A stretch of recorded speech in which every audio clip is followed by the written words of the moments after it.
So I have my sea moss in the bowl with some lime, and now I'm just adding my alkaline water from Trader Joe's. You guys can also use spring water for this, but all you need to do is make sure the sea moss is nice and submerged.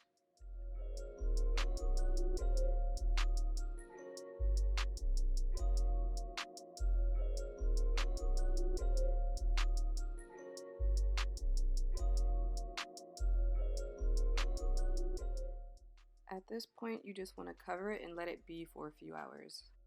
After a few hours, you can see that the sea moss has expanded in size, and what I'm going to do is just throw this water off and then come back and blend it with some fresh alkaline water.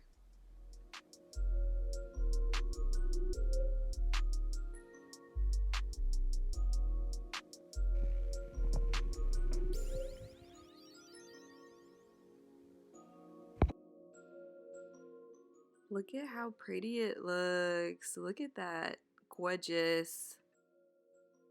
So next you just want to add your water. I actually put a little bit more than I needed to, which the texture came out kind of runny, but it was still thick and gel-like nonetheless. But if you really want it to be really thick and gel-like, just use less water.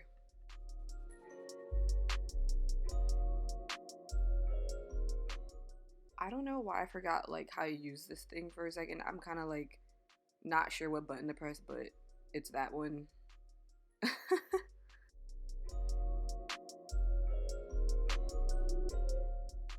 And just to reiterate, using less water, as you can see when I stop it, the sea moss kind of settles. And if you have less water in there, the blender teeth have no choice but to just blend up what's at the bottom.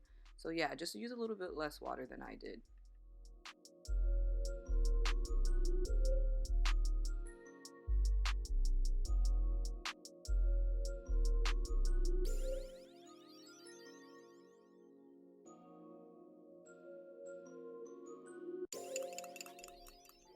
So this is how it looks when it's all done.